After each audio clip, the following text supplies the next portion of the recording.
Oi, sejam todos bem-vindos ao canal Amor, Luz e Espiritualidade.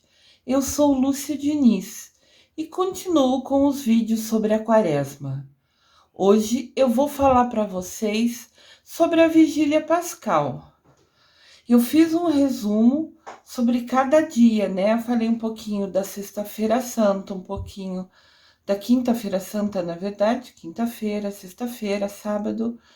E eu tô fazendo esse resuminho agora da Vigília Pascal. Vamos saber o que é certinho? Fica no Sábado Santo à noite. A importância da Vigília Pascal. É uma vigília em honra ao Senhor, segundo uma antiguíssima tradição, conforme mostra em Êxodo, capítulo 12, versículo 42. De maneira que os fiéis, seguindo o Evangelho, conforme destaca em Lucas, capítulo 12, versículo 35, tenham acesas as lâmpadas, né? No Evangelho fala sobre lâmpada, que todo fiel deve estar atento, esperando o seu Senhor. Aqui, na Vigília Pascal, nós representamos com velas, aguardando nosso Jesus Cristo ressuscitar. Em 1951, o Papa Pio XII mandou voltar a celebrar a Vigília Pascal, como era antes nas origens, no sábado, sempre véspera do domingo da ressurreição. Sábado Santo, Vigília Pascal. A Vigília Pascal antecede o dia da Páscoa, o domingo da ressurreição de Jesus. A Vigília Pascal é uma fonte da graça de Deus. Lembrando, vigília é a ação de não dormir durante a noite. Normalmente, essa privação de sono consiste num ato voluntário, uma escolha, uma utilização do livre-arbítrio, praticado principalmente na véspera de datas festivas, em especial de cunho religioso, como a Páscoa, por exemplo. Essa explicação eu peguei num diário online. Num dicionário online. Peguei essa explicação num dicionário online. Então, vigília é você escolher deixar de dormir para ficar meditando, orando, rezando. E inclusive no dicionário cita, né, como a Páscoa, um evento que ocorre essa vigília, exatamente falando da Vigília Pascal. A Vigília Pascal faz parte do Tríduo Pascal, que começa com a Quinta-feira Santa na missa de lava-pés. Essa missa foi quando Jesus instituiu a Eucaristia, né? Também foi a missa da última ceia e também ali instituiu o sacerdócio, a ordem, né? O sacramento da ordem. Quando quem decide seguir os caminhos de Jesus, sendo padre, né? Recebe a bênção, o sacramento para essa missão. Então, nessa missa, que foi lava-pés e a última ceia, que é o primeiro dia do Tríduo Pascal, foi quando Jesus instituiu a Eucaristia e o sacerdócio e recomendou: "Fazei isso em memória de mim", conforme cita, né, Lucas, capítulo 22, versículo 19.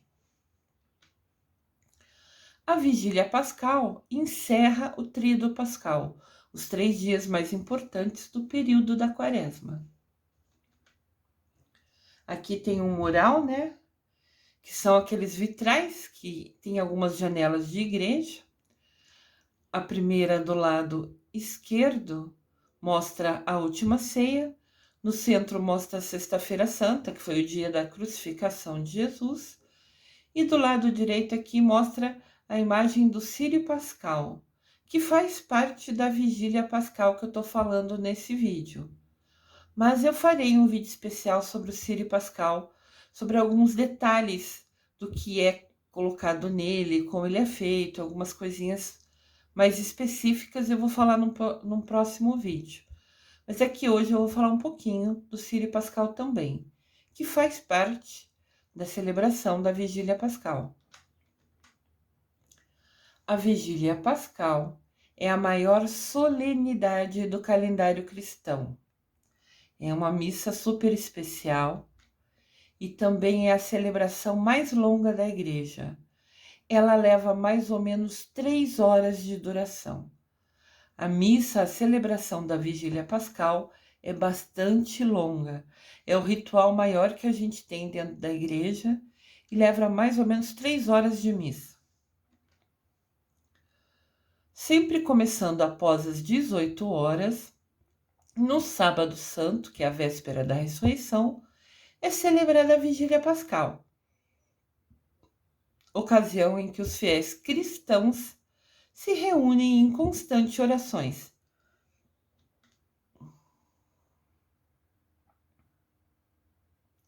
Eles costumam se reunir, ou rezando, e cada um com a sua velinha na mão, né? Registrando aqui, como se fosse a sua luz, né? A luz da gente. Cada pessoa tem uma velinha, cada uma é uma luz. Jesus permanece no sepulcro, né? Ele foi crucificado ontem, sexta-feira santa, hoje é sábado. Na Vigília Pascal, os fiéis ainda estão à espera, na esperança da ressurreição de Jesus. Nós estamos confiantes esperando. Olha aqui, tem uma imagem da igreja, de uma igreja, né? Onde você pode ver a igreja lotada, as luzes estão mais apagadas, né? Porque Jesus tá nas trevas, né? Tá morto, ainda tá no sepulcro. Então a gente faz como se estivesse na escuridão. Cada um tem sua velinha na mão. Cada um representando a sua luz, né? Cada um de nós somos a luz de Cristo. Mas é uma celebração nesse aspecto de mais meditação, oração. Entraremos na igreja, né? Entramos na igreja nesse dia, na vigília, e ouviremos atentamente os relatos da Bíblia, que descrevem a obra salvadora de Deus nos tempos passados. Durante a atividade, o celebrante abençoa o fogo, símbolo do esplendor de Cristo ressuscitado, que começa a dissipar as trevas do pecado e da morte. Jesus vai superando tudo isso. Aqui mostra o padre fazendo uma fogueirinha. No fogo novo tem que ser criado uma fogueira. Tem lugares que é possível fazer uma fogueira grande, então é feito do lado de fora da igreja, na frente, se tem algum terreno, algum espaço lá na frente. Mas igrejas menores, que não têm espaço para fazer uma fogueira, faz-se assim, como se fosse num tambor, alguma coisa. O que precisa é que esse fogo nasça sozinho, né? Que ele seja gerado para a partir daí acender o fogo novo. Então aqui deve ser uma igreja menor, o padre fez em cima de, como se fosse uma base, um barril, né? Uma base que tem um metal ali, como se fosse o local específico para ele criar o fogo. Tem que ser feito um fogo novo, tem que ser gerado um fogo nesse momento, no início da missa, da Vigília Pascal. Então, de repente, as luzes da igreja são acesas e é cantado Glória jubiloso, com o qual celebramos o momento da ressurreição de Jesus Cristo. Jesus Cristo vive. A vigília é uma celebração como se fosse da hora que Jesus ressuscita. Nós meditando, rezando, esperando por ele que ainda está enterrado e de repente ele ressuscita. É um ritual mostrando como se fosse esse passo a passo.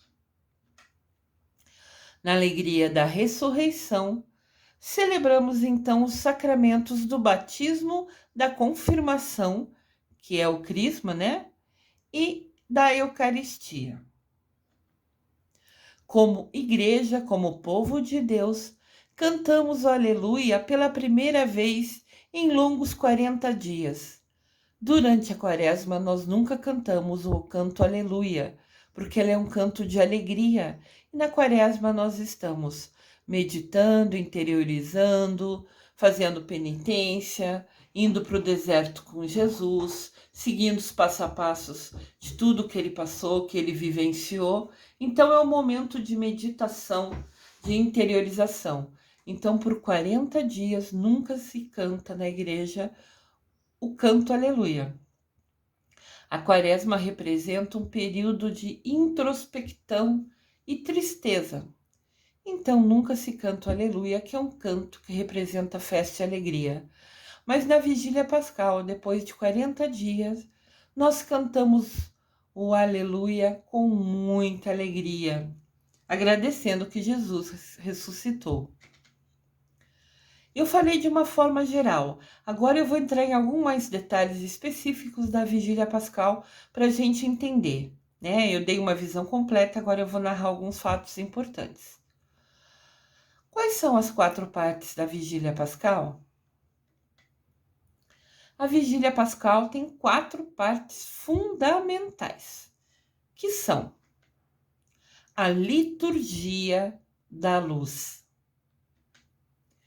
Na vigília pascal, acende-se uma fogueira ou num barrilzinho, como naquela imagem que a gente viu anterior, né? Se é uma igreja que não tem um espaço do lado de fora.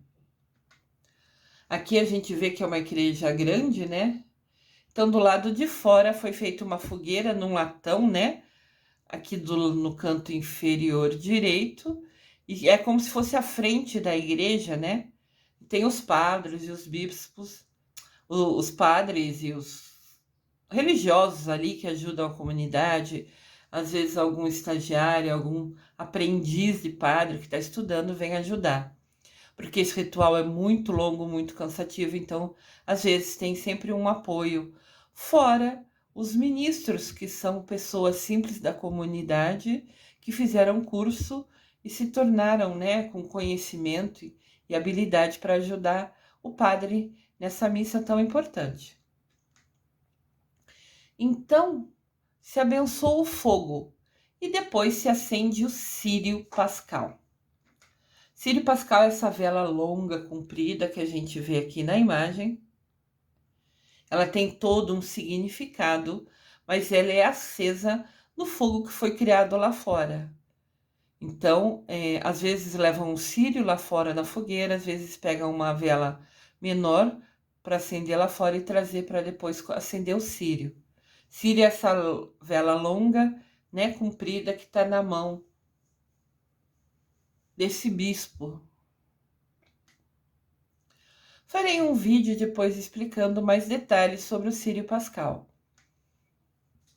De novo, aqui tem a imagem de um círio, né?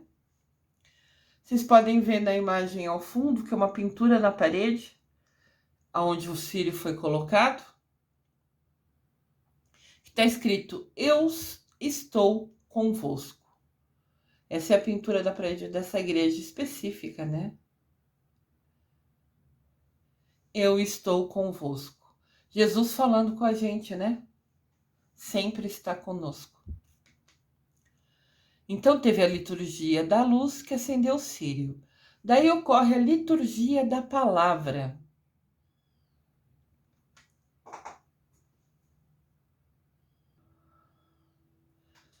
A liturgia da palavra tem 7 leituras do Antigo Testamento.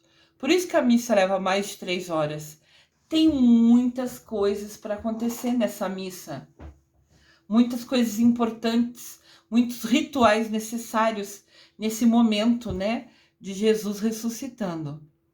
Então tem 7 leituras do Antigo Testamento que falam as histórias do povo de Deus, né? Eu já comentei em vídeos anteriores, o Antigo Testamento fala do povo de Deus. O Novo Testamento se inicia a partir do nascimento de Jesus. Então, na Vigília Pascal, primeiro a gente lê 7 leituras do Antigo Testamento.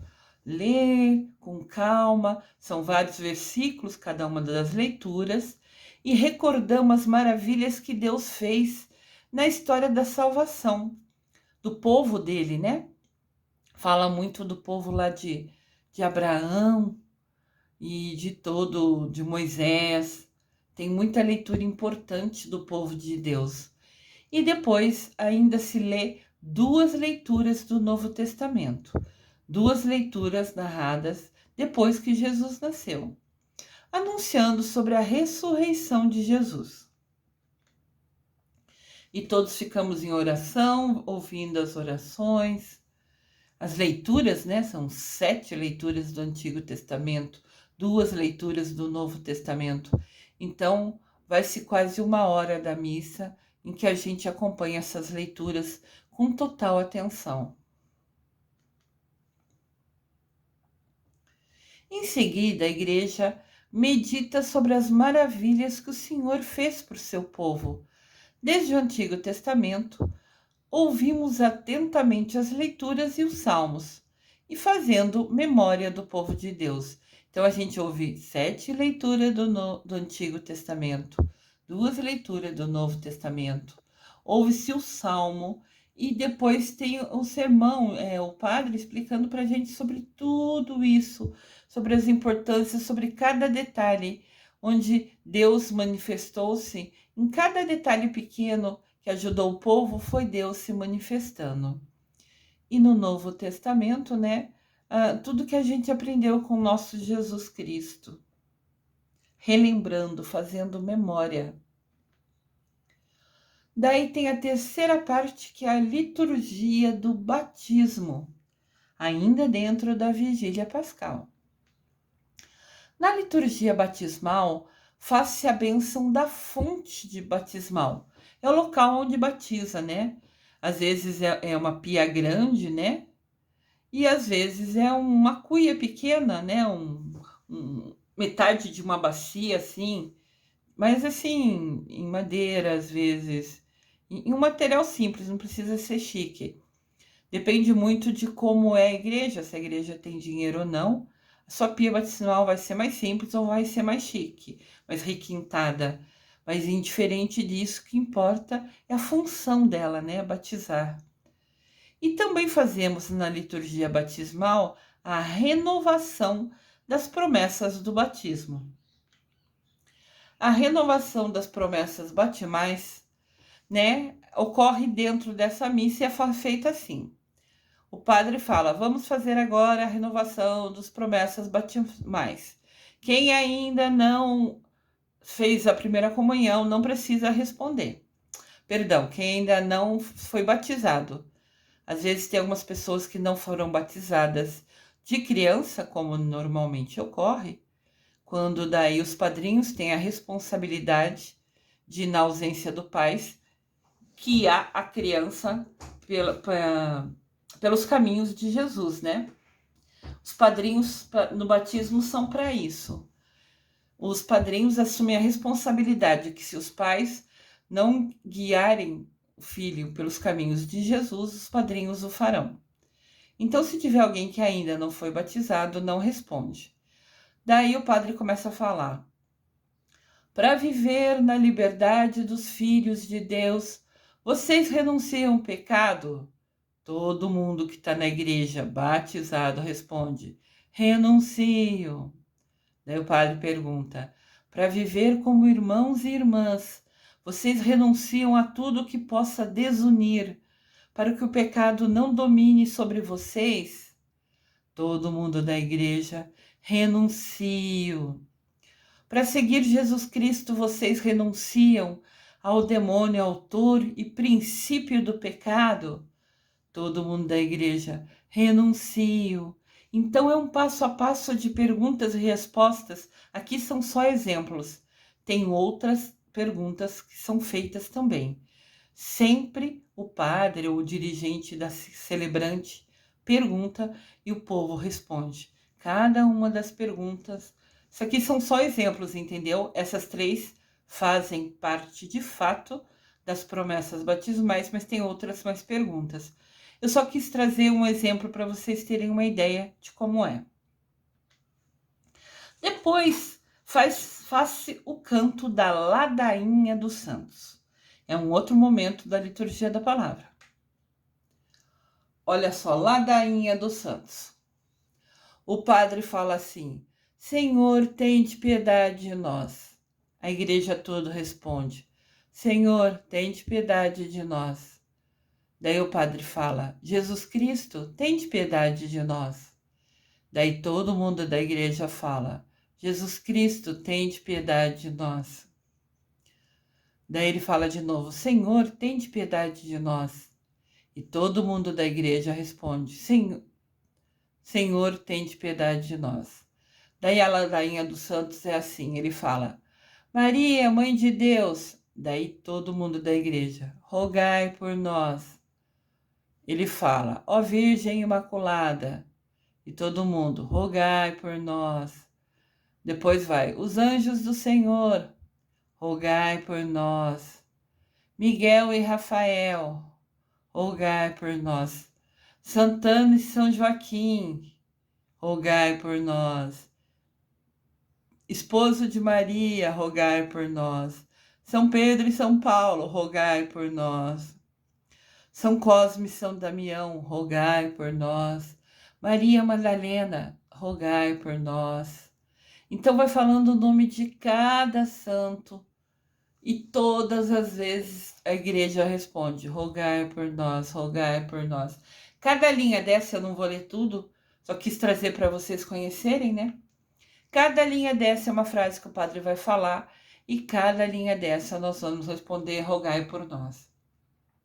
Então, penso que agora vocês estão entendendo porque a missa tem de 3 horas, né? São detalhes importantes, são rituais muito importantes nessa missa. Depois ocorre a bênção da água e a aspersão. É como se fosse, é quando o padre joga água na gente, não sei se vocês já viram isso.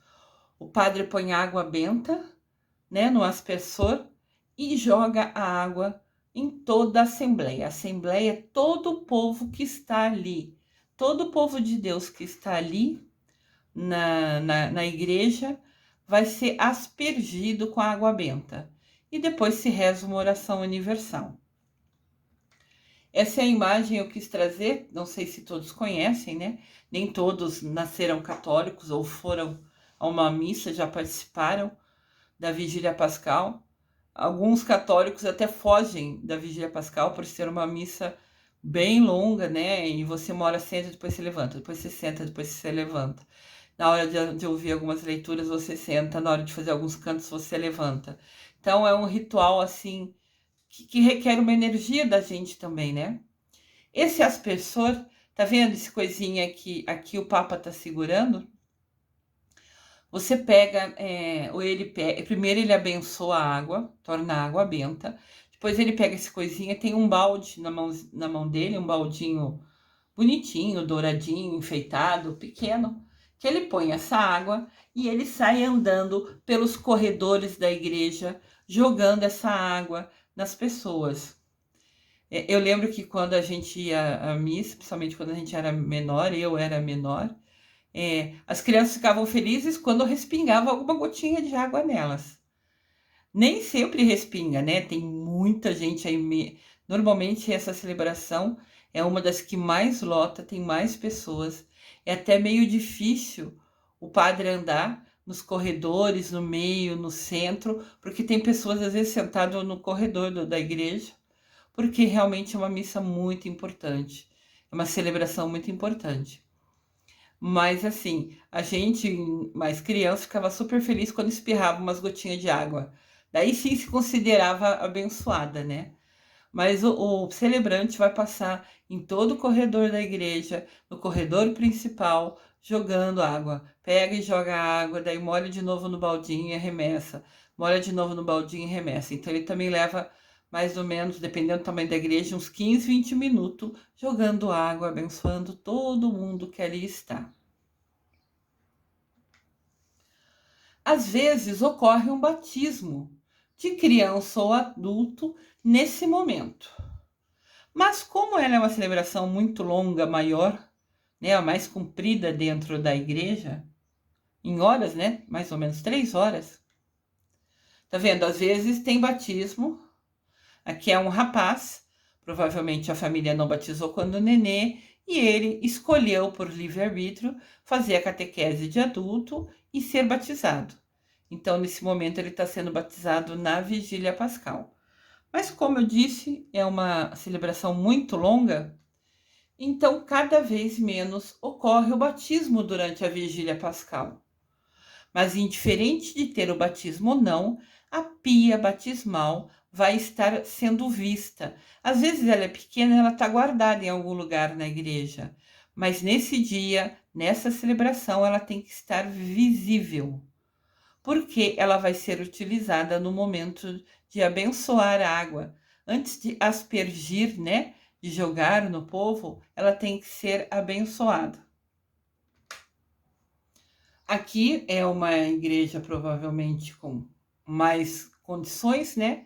Então, vocês podem ver do lado esquerdo, perto de uma senhora que está aqui de vermelho, tem o Círio Pascal. É uma vela mais alta, mais comprida. E vocês veem aqui o padre abençoando a água enquanto joga ela, né, da jarra que está na mão dele, para a pia batismal, para onde ela, conforme ele vai jogando, ele vai fazendo as orações para abençoar. Você pode ver aqui essas três jovens que estão de vermelho, uma do lado esquerdo e duas do lado direito, são acólitos. São jovens que fazem um cursinho, né, um aprendizado para ser os ajudantes do padre. Ele pega a água, pega o vinho, ajuda a fazer algumas partes da missa, né? Meu filho foi acólito e eu fui catequista, né? A partir dos 12 anos e eu treinei alguns acólitos. E tem um grupo muito querido e amado que foi importante no meu aprendizado como catequista, né? Então, esses três de vermelho são três meninas, me parecem, três moças. Elas são acólitos, são apoios do padre. E essa senhora de cabelo mais claro, que está segurando uma jarra na sua mão, ela é ministra do batismo. Ela fez um curso para ajudar o padre sempre em batismo. Dentro da igreja tem vários ministros da Eucaristia, que ajuda a entregar a comunhão, o corpo e sangue de Jesus. Tem a ministra da palavra, que é quem lê as leituras ou faz as leituras quando um padre não pode vir, é ela que explica as leituras. Tem a ministra dos enfermos, que visita os doentes do bairro para fazer uma leitura, ou que ajuda o padre em momentos que vai fazer velórios, assim, sempre tem alguns que pedem o padre. Daí alguns ministros acompanham eles para ajudar nesse ritual das orações.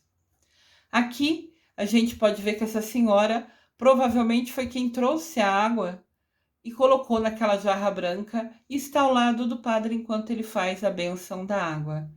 Então, ela é uma ministra do batismo, porque está ali apoiando ele. Apesar que também pode ser da Eucaristia, a ministra da Eucaristia poderia fazer essa função. Então, indiferente de quem é uma voluntária que fez um curso e nas celebrações se disponibiliza, se coloca a serviço para ajudar. E tem a liturgia da Eucaristia, onde ocorre, né, a celebração da Ceia do Senhor, onde o padre consagra e, né, reparte, compartilha o corpo de Deus, né, a hóstia consagrada. Lembrando que na Sexta-feira Santa é o único dia do ano que não ocorre consagração, é o único dia do ano que não transforma, né, a hóstia em corpo de Jesus. Então, no sábado é a primeira vez que tem a consagração, na Vigília Pascal, é a primeira vez que tem consagração desde a última ceia. Então, é um momento de comemoração, de celebração. Você ter a bênção, você se sentir digna de merecer o corpo de Cristo, de comungar, é sempre muito importante. Você só pode comungar depois de fazer a primeira comunhão. São mais ou menos 3 anos de curso, estudando. Toda semana tem uma aula, como a gente chama, um encontro. Toda semana tem um encontro. Leva mais ou menos 3 anos a catequese.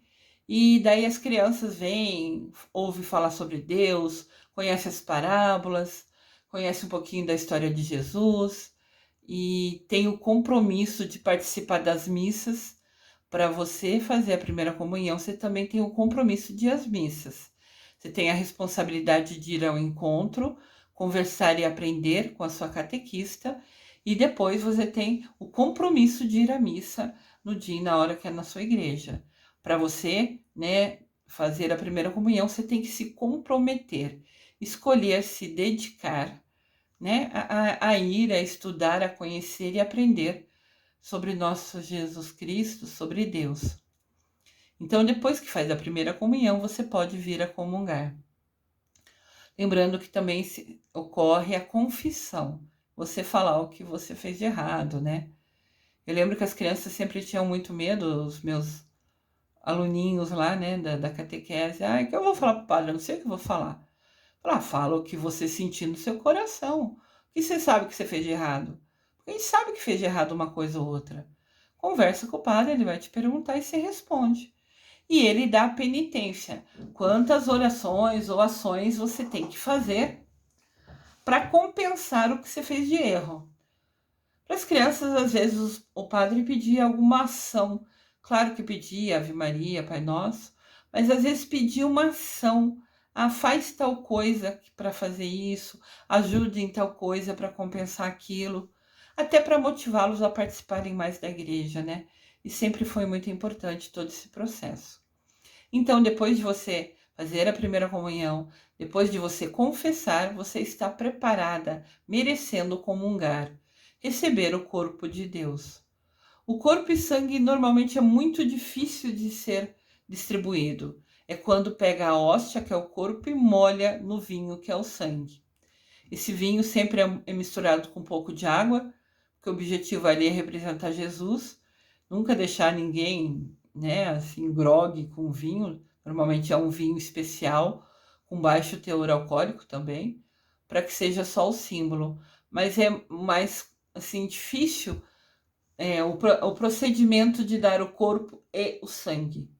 Porque pegar cada hóstia, molhar em vinho e cada um comungar realmente é um processo mais longo, então ocorre poucas vezes. Mas a comunhão do corpo de Jesus, da hóstia, do corpo, né, de sendo entregue, você merecendo, isso ocorre em toda missa que tem a hóstia consagrada. Mas você também pode falar, eu confessei pensar, né? Eu confessei faz tempo, eu briguei lá com a minha mãe, me estressei com não sei quem, então eu não me sinto no meu coração merecedora de receber o corpo de Cristo. Então, nesse dia eu não comungo. Daí eu tento ir confessar para na próxima missa já poder comungar. Então, você ir à missa é um compromisso. Você receber o corpo de Cristo, a hóstia consagrada, você se sentir merecedora de ir na fila para comungar, é um livre-arbítrio seu. Mas tem que entender, né? É um merecimento. Seu coração está falando que você merece receber o corpo de Jesus? Se sim, você vai para a fila. Se não, você não vai. Tudo é escolha, né? O importante é essa reflexão. Eu estou com o coração bom? Quanta discussão, briga e problema teve? Como eu reagi a eles? Eu mereço receber o corpo de Cristo nesse momento ou não? Essa reflexão é necessária a cada missa. Então, voltando à Vigília Pascal, você é quem é merecedor, quem se sente digno, né, de receber o corpo de Cristo, vai até a fila, onde o celebrante ou os ministros da Eucaristia lhe entregam o corpo de Cristo. Aqui eu coloquei como se fosse um resuminho do que é a Vigília Pascal. A Vigília Pascal é celebrada no Sábado Santo. É dia de recolhimento, orações e preparação para a celebração da Páscoa. Os ritos da Vigília Pascal são a bênção do fogo, onde as velas acesas significam que estamos vigilantes à espera de Jesus, que é a luz do mundo. Na liturgia da palavra, meditamos a palavra de Deus, que relatam os desígnios de Deus e sacrifícios que Jesus viveu por nós. Bênção da água batismal. A água é benzida para se encher do Espírito Santo. A água se torna benta, então ela recebe o Espírito Santo. Pela água, lavamos os nossos pecados e nos renovamos para a vida cristã. Então, a Vigília Pascal é todo um passo a passo com relação a gente se renovando para poder no domingo festejar, né? Estar em paz, estar bem com a sua alma, né? Conectada com Deus, com Mamãe Maria, próximo a eles, porque fez toda essa renovação, todas essas orações na véspera da ressurreição de Jesus. E a liturgia da Eucaristia é a presença de Cristo em espírito, sendo a hóstia o seu corpo e o vinho o seu sangue. Mas como eu disse, quase nunca é distribuído o vinho, né? É um processo mais lento. Então, é um resuminho, são essas 4 partes que fazem parte da celebração da Vigília Pascal. É uma celebração linda, com momentos de energia intensos, com um momento de reflexão, de interiorização, mas por ser tão detalhada, tem tantos passo a passos nesse ritual da nossa purificação, da nossa conscientização. É uma missa que leva mais ou menos 3 horas. Importante frisar aqui, a bênção do fogo novo é quando se acende o círio pascal, e ela representa a presença de Jesus ressuscitado na comunidade. Quando a gente acende o círio pascal, aquela vela longa, e ela foi acesa no fogo novo, no fogo criado a partir do nada. Não importa se é numa fogueira do lado externo da igreja ou se é num barrilzinho na lateral da igreja, não tem problema. É a mesma força, é a mesma energia. O fogo que renasce, o fogo novo, representa a presença de Jesus ressuscitado. A bênção do fogo novo é a preparação do círio pascal e a missa da vigília pascal. Tudo isso é no mesmo dia, entendem? Tudo isso é muito importante. Então, esse fogo que renasce é Jesus ressuscitando. A vigília pascal é uma celebração solene, importante, com uma catequese muito profunda. Catequese é o ensino, é o aprendizado. Nessa missa a gente lê vários textos, né? Lê-se a Bíblia, várias coisas. Então a gente vai aprendendo, entendendo, se conectando. Catequese é o aprendizado, né? Então é uma celebração que traz muito aprendizado, porque tem muita leitura, muita reflexão sobre os textos, né? Relembrando a vida de Jesus Cristo, tem muita coisa que a gente aprende nessa missa.